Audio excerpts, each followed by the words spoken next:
The first time I ever saw Lake Tahoe, I'm pretty sure it stole my heart.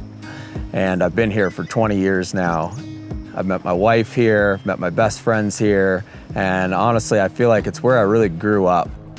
Being home in Tahoe these last few months, I've really just enjoyed being in the mountains with my friends, my camera, and creating content that inspires me.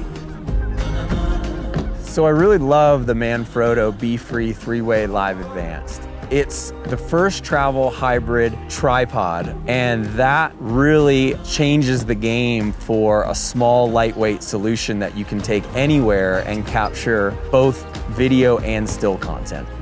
The experiences I have been able to be a part of being a photographer have shaped me as a human being.